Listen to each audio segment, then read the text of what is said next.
by J.C. McRae. A production by Parahuman Audio. Performed by a cast of fans and volunteers. Please visit parahumanaudio.com to learn more. Thank you and enjoy.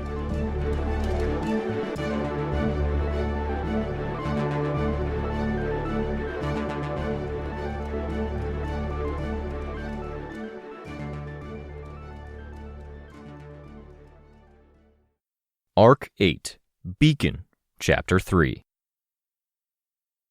The wind had reached inside the apartment space, blowing papers through the room and across the floor.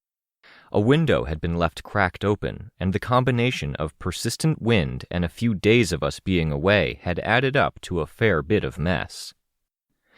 We hadn't left anything too vital behind, nothing too identifying on papers, no computers, nothing that would hurt if stolen. Some of the basics had been left behind, as had a lot of the detritus. Some were things like the snacks for when we patrolled or camped out in headquarters, loose papers and an assortment of tinker notes, Sveta drawings, and what seemed to be Chris's notes for a game he was playing or designing.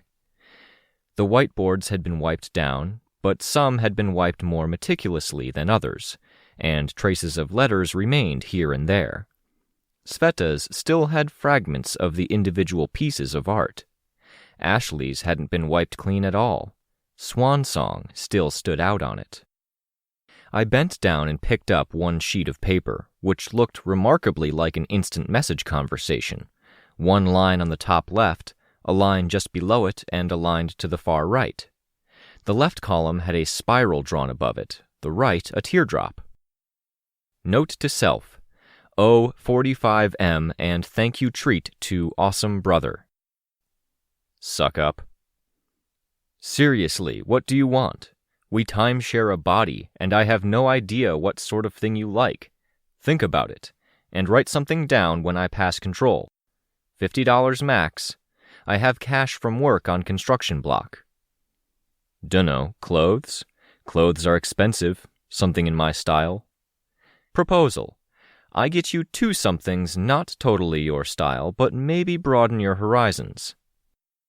I like my horizons where they are.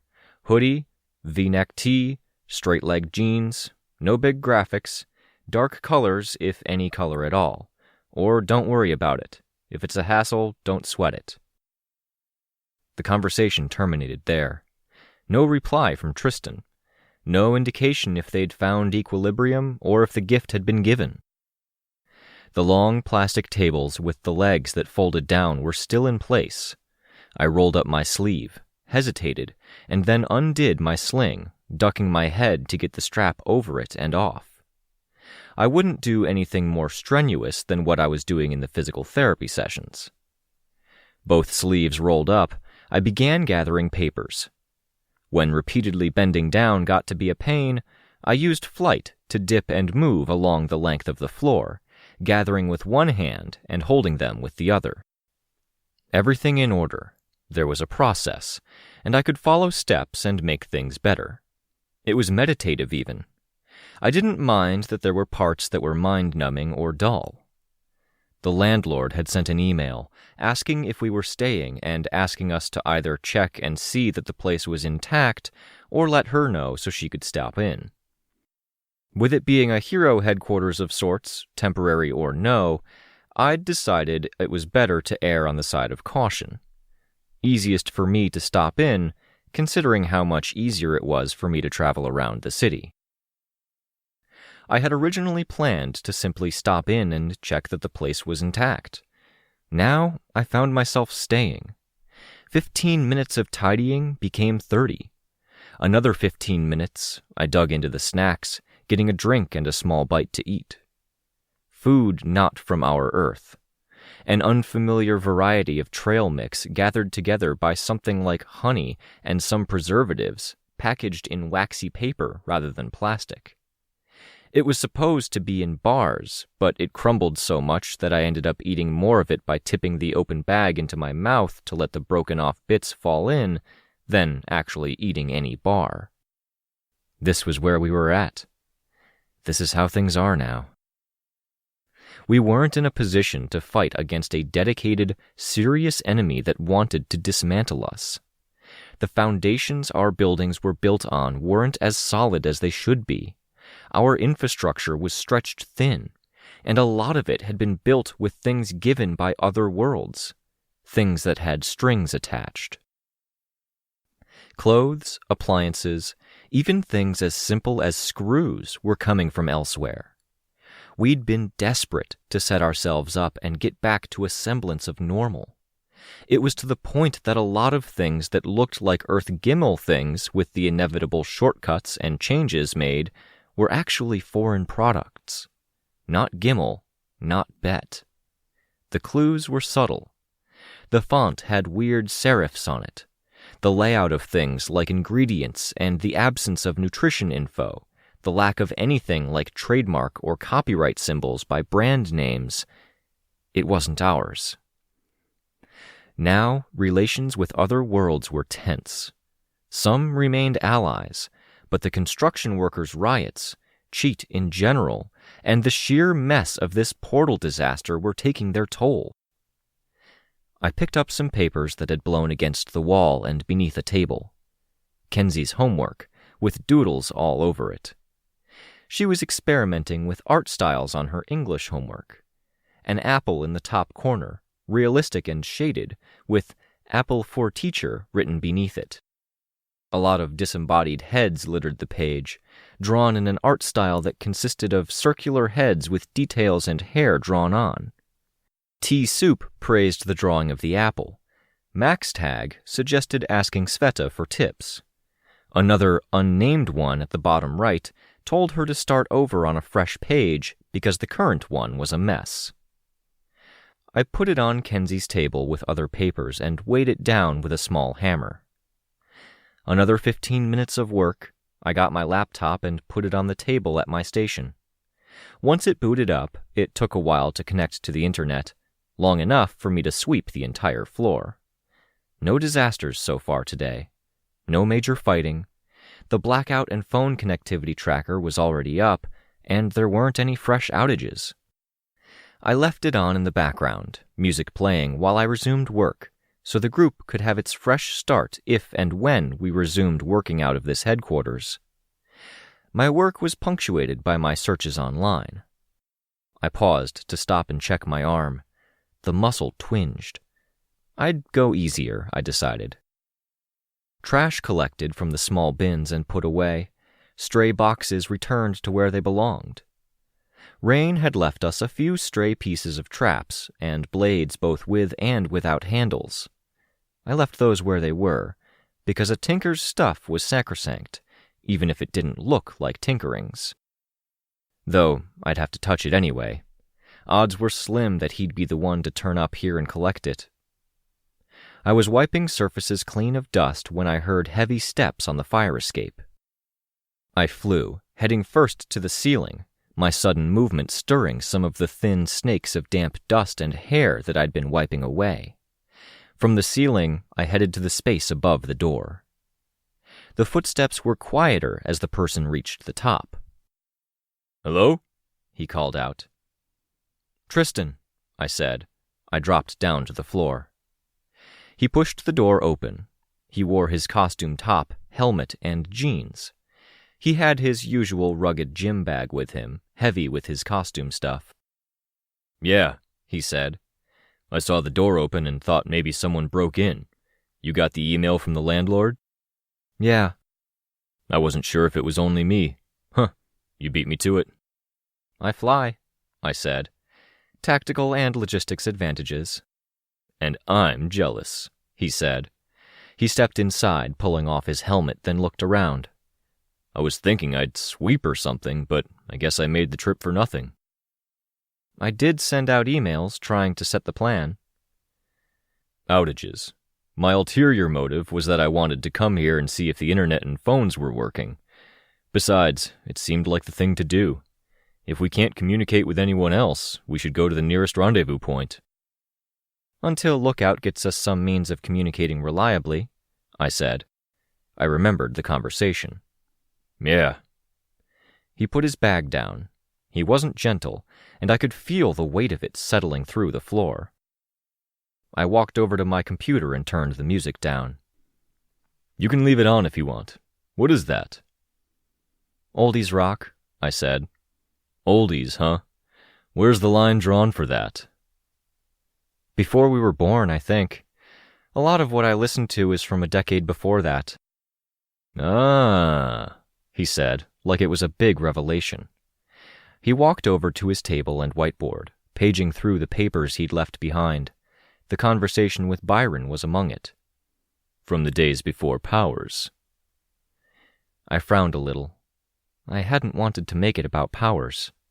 "I ruined it for you." "No, not ruined," I said. "It's more—" "It's hard to get away from, isn't it?" he asked. He did what he could to fix his hair where the helmet had pressed it down. As simple as the action was, there was something very serious in his eyes and his voice as his hands worked. "It saturates everything. Our team, we get it more than a lot of others, I think. Other teams, maybe they have 1 or 2 members who really feel the weight of Powers the way we do." I thought about it. Different ways for different members of our group. Fingers worked to twist locks of hair into the rolling curls. He still hadn't painted his hair again. "You're an outside case, but I think you qualify. You're even an expert on the matter. Sveta's been like she's been for 5 years?" "About." "Ashley dealt with her hands from the time she was 13 to the time she was a little older than 20. 2 years spent being dead, clock turned back a bit, fuzziness from not being her original self, still. 8 or 9 years at most?" I shrugged. "Byron and I, Trigger, endure a few years of this. Kenzie Trigger's really young, same principle though, and she doesn't have that many years under her belt. Rein triggered later than most of us, but he's very, very similar to you, I think. He grew up within arm's reach of Powers. Not so direct as you, but there." "Yeah." "You lived it. From birth, your mom was a hero, and that was normal. Your dad." "My aunt, my uncle, my cousins, my boyfriend, friends, after-school activities, hopes, dreams, field of study, the meals I ate. Over 1,000 nights spent acutely aware that one of my parents was out there, and they might not come home." "How do you avoid drowning in it?" Tristan asked. "If you'd asked me before, I'd have said they were natural waters for me. I didn't drown because I breathed it." "And now?" I shook my head. I think I could still breathe it, live it, if it wasn't for the wretch. "For?" he prodded. "Things I need to figure out. One personal and a bunch of external ones. People, forces, trends. I feel like I might be drowning, but it's because of others making the waters choppier, pushing me under even." "Tattletale?" he asked. That was a fast reply. "An accurate one." His voice was smug. "Yeah, people like Tattletale.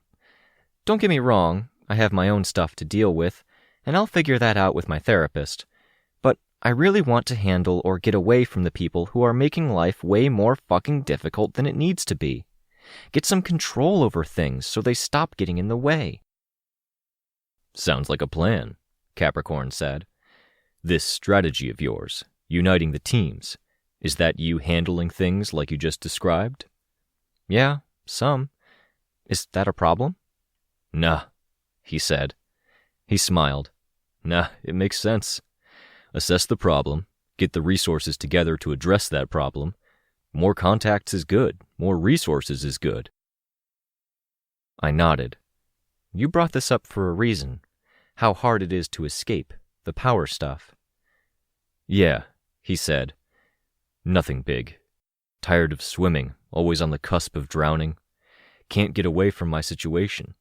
Rein was a friend, and we're going to see him later, but he's gone. Sveta, can't complain to her. It's like bitching about a cut finger when your friend is inside a blender." "I think she'd listen and understand," I said. "I have days where I can't do it anymore.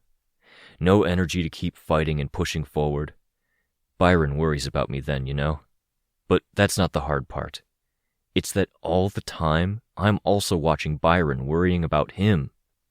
Gotta keep an eye out, try to analyze, figure him out, make sure I'm not being too hard on him when he's having a bad day.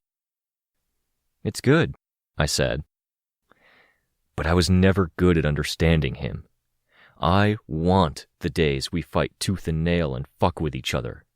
I know they're bad, duh, but that's so easy. This is what drains me. We're not fighting each other. And how do you fight onward if you're not revved up and ready? You find external focuses, other enemies to fight, line them up, knock them down, vent off steam that way. He created what had to be his fourth top, setting it to spinning. It was more balanced than the others, but it had some wobble. I miss kissing boys, he said. I saw a guy with a beard on my way here. He wasn't my type at all, but it hit me pretty fucking hard that I've never kissed a guy with a beard, and I might never. Never is a pretty ridiculous word when we live in a world with powers. He snorted loudly, then sniffed hard, blinking fast once or twice. You're Sveta's friend for sure. Yeah. She likes to hold out hope. There's hope, there's always hope. But that doesn't do any good, does it? I'm trying to get through now. And you two are telling me what the future has in store. My boat's sinking because there's a big gaping hole in it, and every time I ask for help, my friends say, if you get to shore, there's an awesome party with great booze, music, and dancing.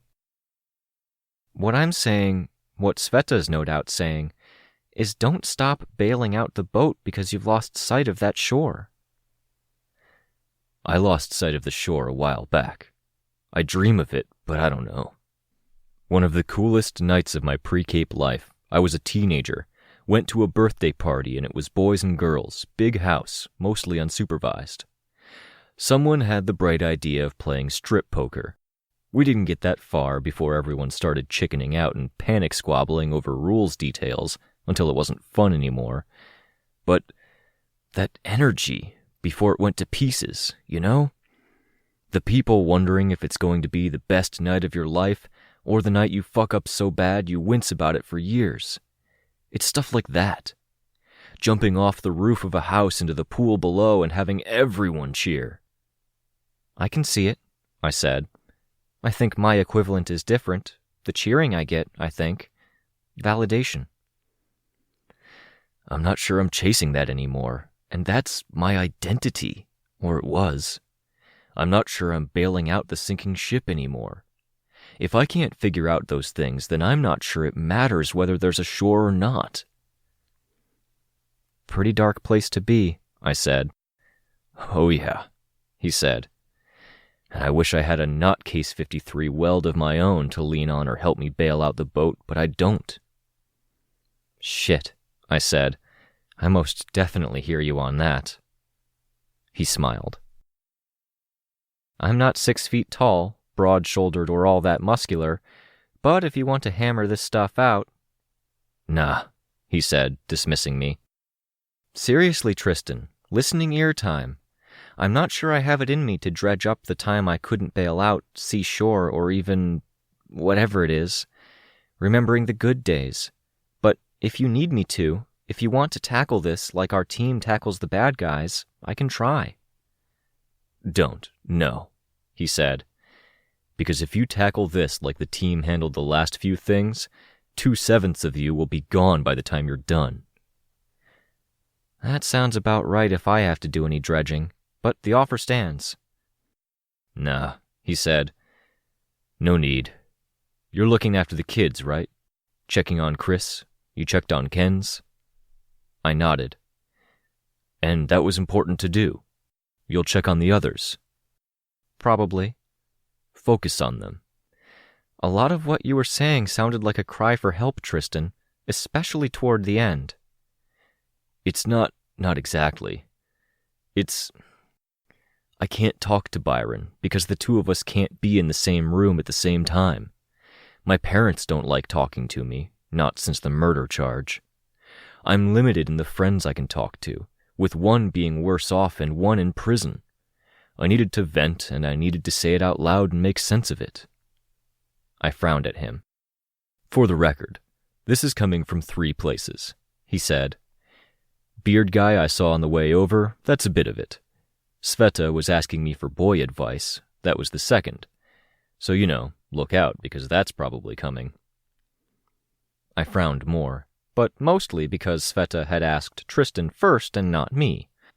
I could set that aside because Tristan was wrangling something. And the third part, which actually got me thinking about this in the bigger sense, that whole thing about how powers are hard to get away from? Yeah, that's our group.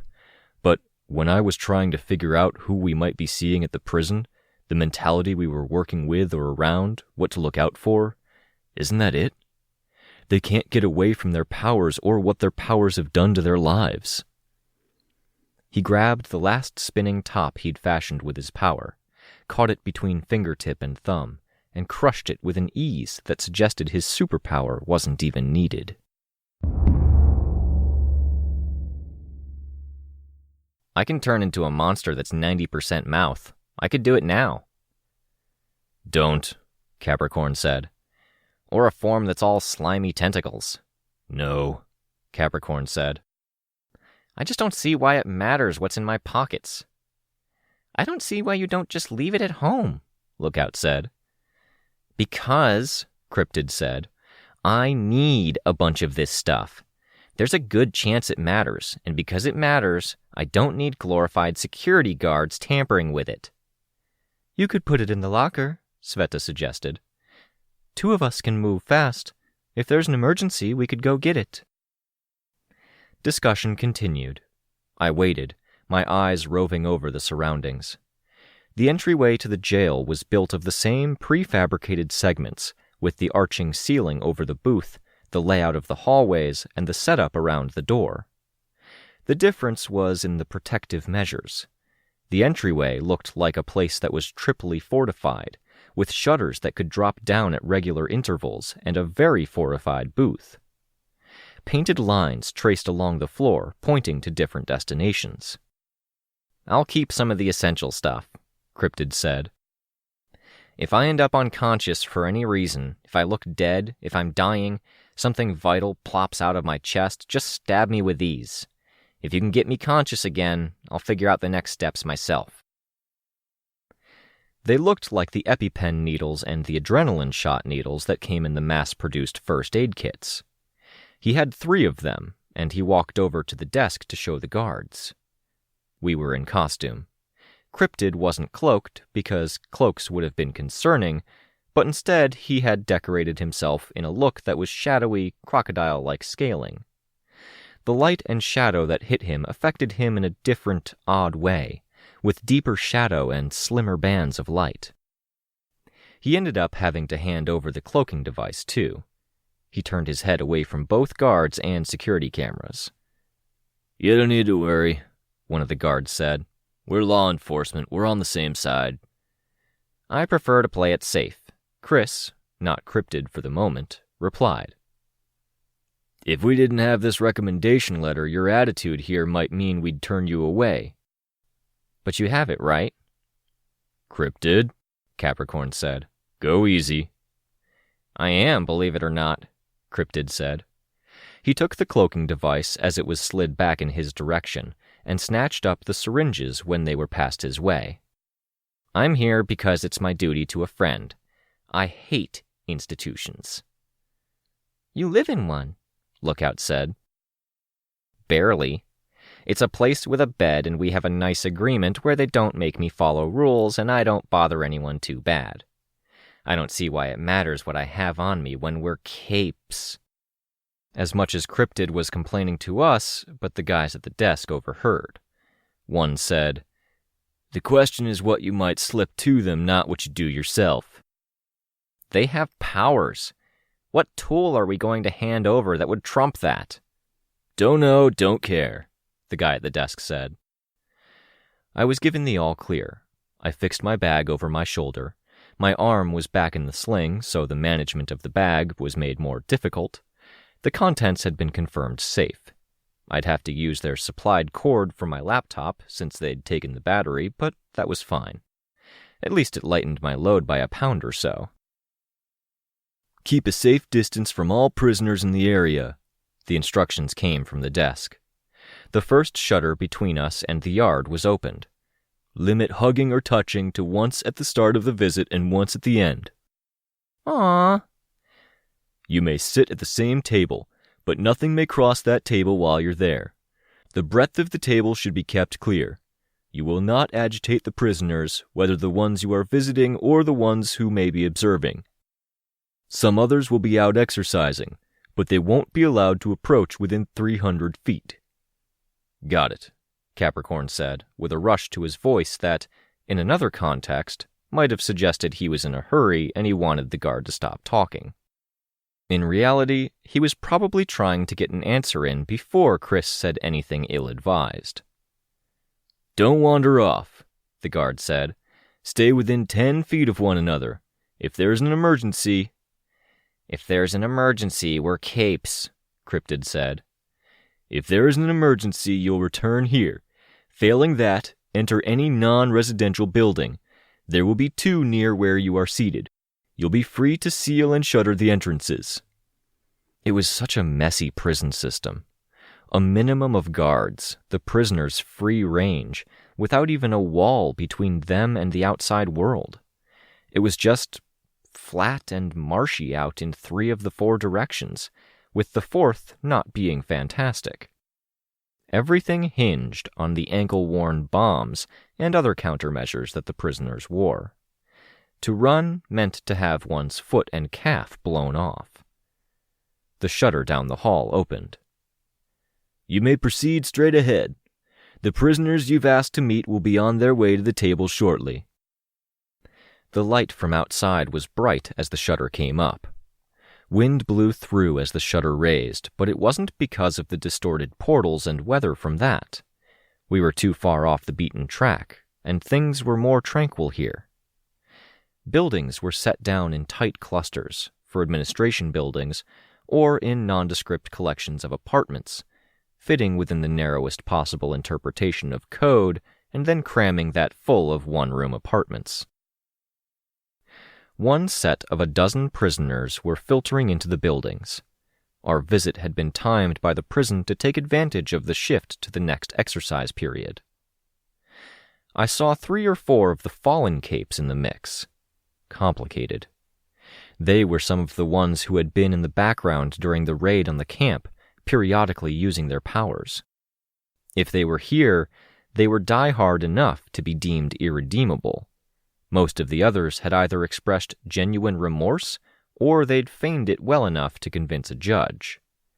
If they were here, they were the kind of fallen who were unquestionable problems.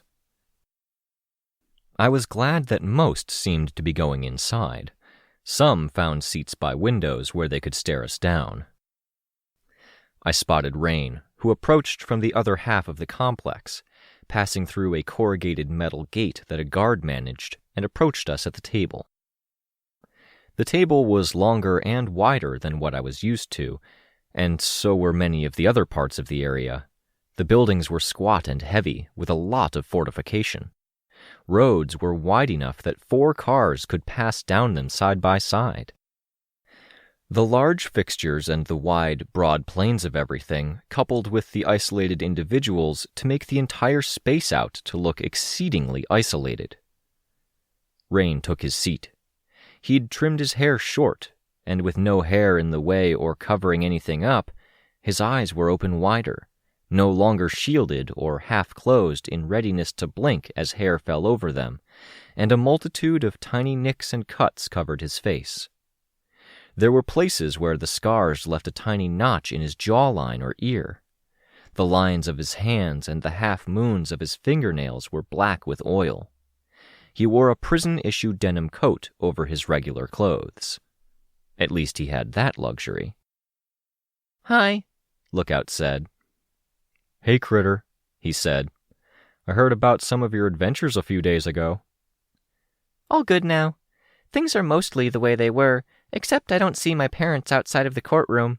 It's nice. More peaceful, with more people to talk to. Rein nodded. Peaceful, yeah. Same, except for the whole imprisonment part. Boredom's so bad you might imagine you'd do something stupid. Some do, and I'd join them if I didn't have the reality check every night. The days don't seem to end. We brought gifts, Sveta said. Things to read. The guards will bring it to you later. I hope that helps with the boredom. Rein smiled. That's perfect. I'll probably end up reading each one 20 times. Have you heard from Erin? Lookout asked. Yeah, Rein said. She dropped by yesterday. She's splitting her attention between me, her family issues, and Lachlan Hund. The brainwashed teenager, I said. So, apparently when I ran off the night before the attack, going to March to try to break the connection to Mama, Erin was given some options. One of those options was that she marry Lachlan. Oh no! Lookout said. They're both really nice, attractive people, Rein said. His expression was grim. Front-facing people to recruit others. They could become celebrities without any issue. I can see the logic. Yeah, Sveta said. Logic, except the brainwashing, the forced marriage, all that. Rein grunted. It's an awkward thing, her helping him and him being a go-between for her and her family, who aren't dealing well with the family mostly shattering. She might be by later. I noticed mostly because Lookout was bouncing in her seat, but Ashley was in view now. Double vision. There were two of her, wearing similar dresses. The one slightly in the lead was our Ashley, our swan song, with hair cut short. It had fanned out slightly at the bottom, and where weight had pulled it straight, it had a bit of a twist to it. Her bangs were smaller, but more twisty, pushed over to one side. Our Ashley's hands were intact. Her darker self had knife hands. So cool, Lookout said. Rein leaned forward, touching the intercom at the middle of the wide table. Can the other Ashley Stillans join us? Checking, came the reply. I was aware of the eyes on us. The visitor seating table was about 100 feet down from the main office. Some chicken wire fence separated sections of the greater infrastructure, but little effort had been made to make it tall or make it private. I might have seen one or two more fallen as I surreptitiously glanced around. I got my notebook out and began scribbling down notes as best as I could with only one arm free. People, places, suspicious individuals. Lookout bounced out of her seat, half running. No running, careful, Sveta called out, and half skipping. She slowed down at the warning. Ashley pulled her into a hug. How are the hands? Rein asked. More functional, but the right is giving me jolts of pain. Damn it, sorry, Rein said. Tonight's not a good night. We'll see about tomorrow? Okay, Ashley said. She set a hand atop Kenzie's head. If it gets bad, I can take it off. Best not to, Rein said. The intercom buzzed, but no voice came through. It took 3 or 4 seconds, and there was only a permission refused. Too bad. It had been a long shot to bring Swan Song's sister in. I looked at her, and I saw a reflection of Ashley, but one that casually wore the glares and haughty expressions that had been rarer, or which had only emerged in times of stress. She stalked, eyes wide. I was reminded of the Siberian seeing her, what with the long, pale hair across her face, the natural arrogance, and the dangerous look in her eyes. I didn't see it in the Ashley that was hugging Lookout right now. "You're getting our emails, right?" Capricorn asked. "Yes," Rein said. "Thanks to your testimony. Until we fuck up, we get some slack. You guys had ideas for a new team direction?" "Yeah," I said. "We didn't want to decide on anything definite without consulting you guys."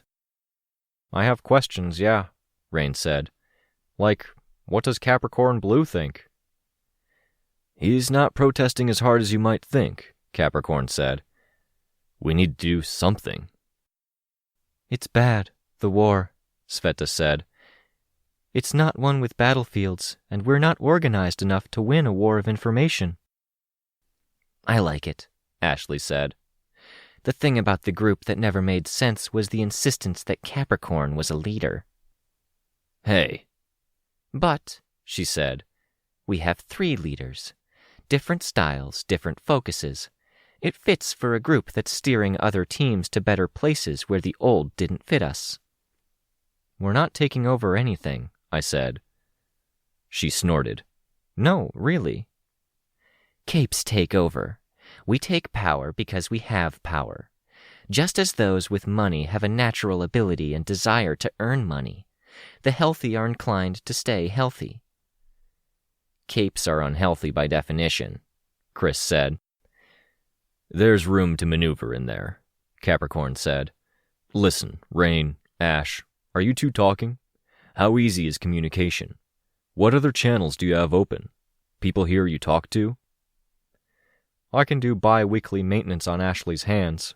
We get internet, some freedom of movement, some access to tools.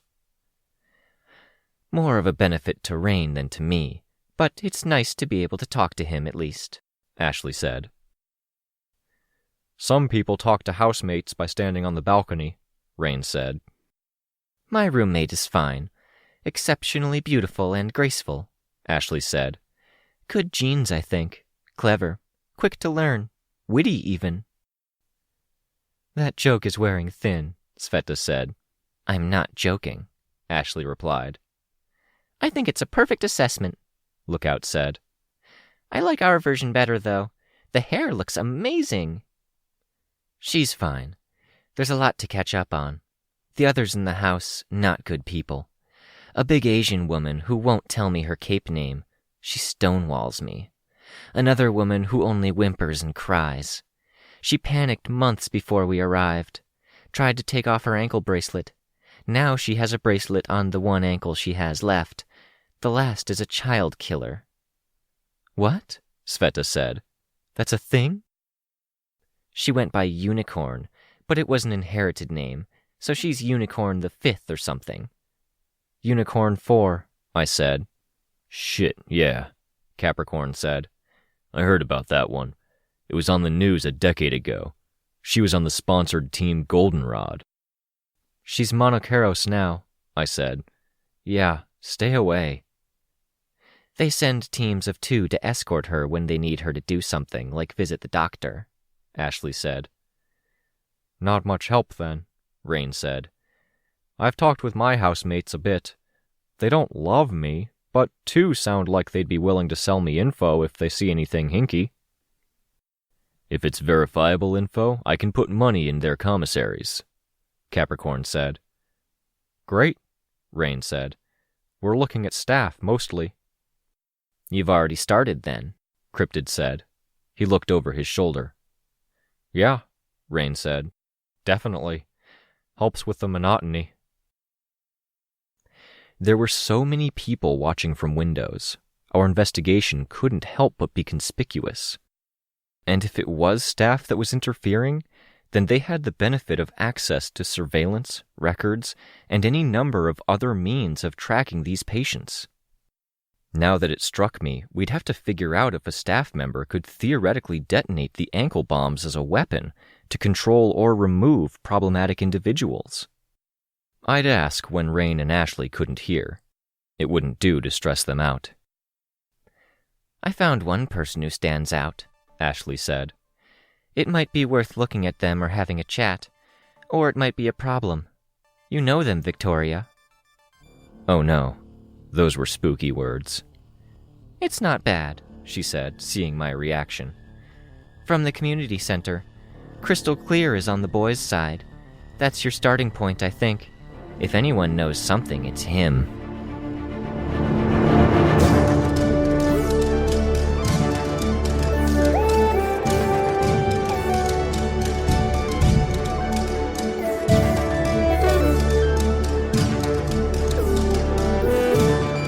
This was a production of Ward, by Parahuman Audio.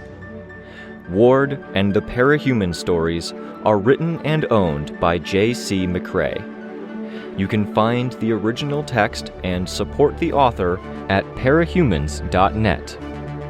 For more of the Ward audiobook, as well as other community works, please visit parahumanaudio.com. Music for this chapter was by Evan Witt. Find out more at wittynotes.com. Editing by The Violet Legacy. Find them on Twitter at The Violet Legacy. Narration by Robert Rein Ramsay. Find more of their work at our website.